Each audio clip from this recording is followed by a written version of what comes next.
Merci de nous recevoir chez vous. Bienvenue à toutes et à tous.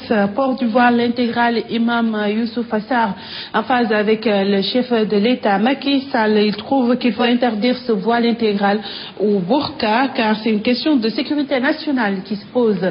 Imam Youssoupha Sarr, je vous propose de suivre au micro de Younoussa Baldé, Tidjane Diop. Le port du voile intégral, c'est un problème d'école. C'est pas tous les oulémas, c'est une minorité d'oulémas qui est d'accord pour ça. Nous disons que c'était le port, c'est pour ceux qui le faisaient, il n'y a pas de problème. Mais maintenant, les données ont changé, à mon avis.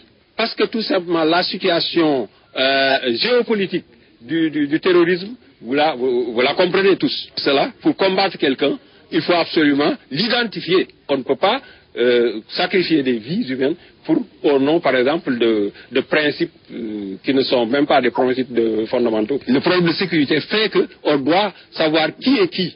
Et nous, de ce point de vue-là, nous pensons effectivement que si c'est nécessaire, qu'on puisse identifier, qu'on puisse aller jusqu'à identifier, il faut le faire.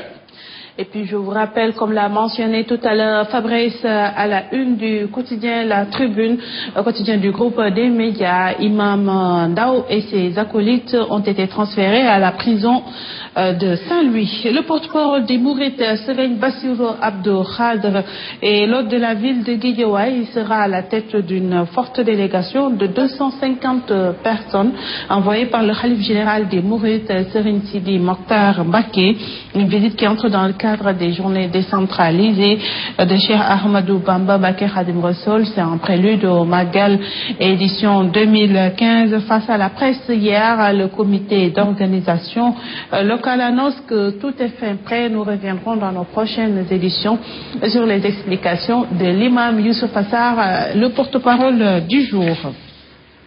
Éducation à présent blanchie par la Cour suprême. Les élèves maîtres étaient en conférence de presse pour demander au ministre de l'Éducation nationale, Serigne Mbaye Thiam, de respecter la décision de la justice sénégalaise. Ils veulent également entrer dans le fond avec cette somme de plus d'1 million que leur doit la tutelle. Compte rendu Zahra Aïdara, Abdoulaye Diaye.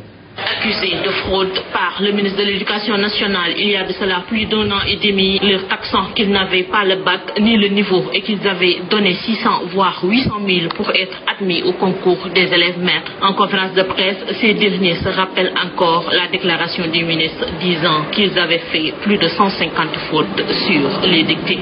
Une nation respectée, comment son ministre de l'Éducation, qui se réclame toujours le père de l'Éducation nationale, peut inventer une telle dictée?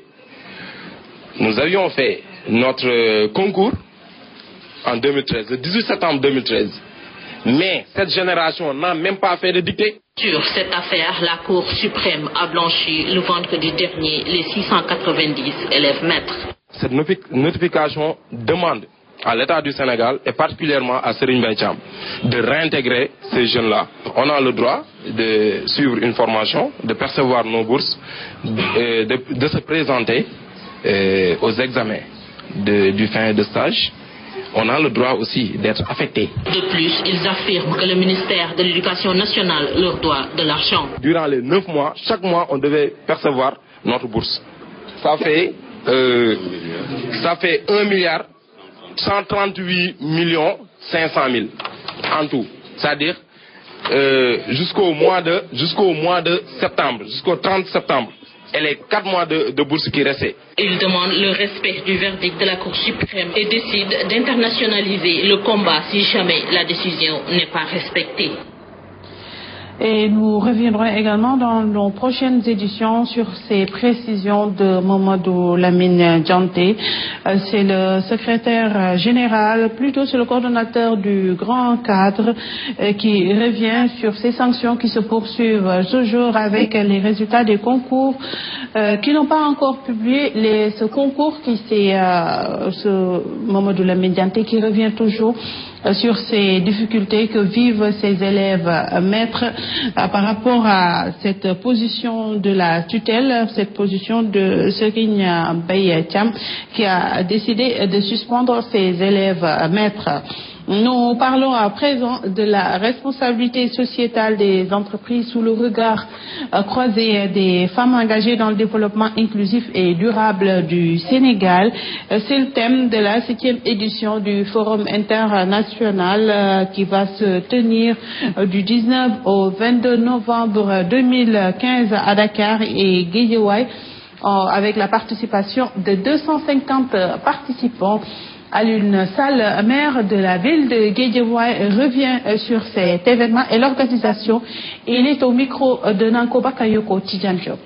Le forum de cette année est intéressant à plus d'un titre, mais se distingue surtout par l'intérêt du thème qui tourne autour du genre, mais autour des droits humains et des droits de la femme, qui va surtout se focaliser dans tout ce qui concerne le développement durable et notamment de la démarche RSE dans le cadre de la lutte contre les violences faites aux femmes à l'interne dans les mines mais aussi dans l'environnement social qui entoure ces mines. C'est dire que toutes ces thématiques vraiment tournent autour de la question de la femme et de sa place dans la société. Et en tant que ville de Guédiawaye, ville banlieue qui est traversée par toutes ces problématiques évoquées tantôt, nous sommes particulièrement intéressés à prendre part à ce forum. Nous parlons politique à présent. Le Forum libéral et démocrate confirme la candidature de Karim Wade en 2017. Cette plateforme d'expertise et de compétences qui soutient le Parti démocratique sénégalais a fait face hier à la presse pour dérouler son programme d'activité triennale. La campagne Bulletin Karim 2017 sera bientôt mise en œuvre, nous disent nos reporters Lady Mendao et Pape Diagne. Voir en place casse de l'opposant pour les cadres du Forum libéral et démocrate, le porte-parole du jour prend l'opinion à témoin. La coalition au pouvoir n'a eu comme premier impératif le démantèlement du PS. Pour ce faire, elle ne s'est pas embarrassée de considérations démocratiques. Levée de l'immunité parlementaire pour les hommes, interdiction de sortie de territoire depuis plus de 2 ans pour certains, prison pour d'autres. Une campagne de l'opération Bulletin Karim Wade sera bientôt lancée sur toute l'étendue du territoire, une stratégie de conquête du pouvoir. Un code identifiant permettant de recenser dans la diversité et la cohésion l'ensemble des forces, à savoir mouvements, associations et leadership, disposés à travailler pour atteindre nos objectifs. Les cadres du Parti démocratique sénégalais se veulent très clairs et appellent le pouvoir à prendre ses responsabilités. Karim Wade sera au rendez-vous en 2017. Parce que rien ne s'y oppose. Ils l'ont dit, le ministre de la Justice l'a dit, la déclaration de la crise que nous ne reconnaissons pas l'a confirmé. Il n'y a pas de raison possible pour que Karim Wade ne soit pas au rendez-vous en 2017, si le président Macky Sall organise des élections. La formation sera au cœur du dispositif du Parti démocratique sénégalais. La nouvelle génération sera soumise à des connaissances beaucoup plus approfondies pour mieux porter l'idéologie de Maître Abdoulaye Wade. Merci Lady Mendao. Une fenêtre sur l'international avant de boucler ce bulletin d'information consacré au phénomène migratoire. Le sommet Euro-Afrique qui réunit les chefs d'État et de gouvernement d'une 50aine de pays des 2 continents s'est ouvert hier à La Valette, c'est la capitale maltaise.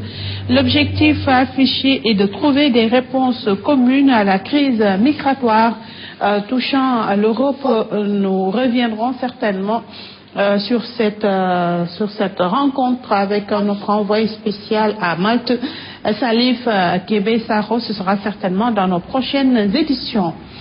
En attendant, nous prenons la direction de la Birmanie avec le chef de l'armée qui a promis de coopérer avec le nouvel gouvernement formé par l'opposante Aung San Suu Kyi, sortie victorieuse d'élections historiques, la propulsant pour la première fois au pouvoir. Tout indique que le transfert de pouvoir va se faire dans le calme. Pour rappel, l'armée est une institution très importante et très puissante en Birmanie. Admettre ainsi la défaite de son camp aux élections qui se sont déroulées dimanche dernier est un grand pas qui est salué par différents responsables comme Barack Obama et d'autres responsables de l'Europe et des États-Unis.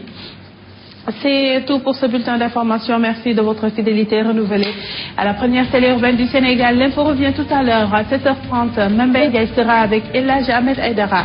Ce sera la revue des titres version Wolof, 7h45, le bulletin Wolof. Bonne suite des programmes sur la Sen TV.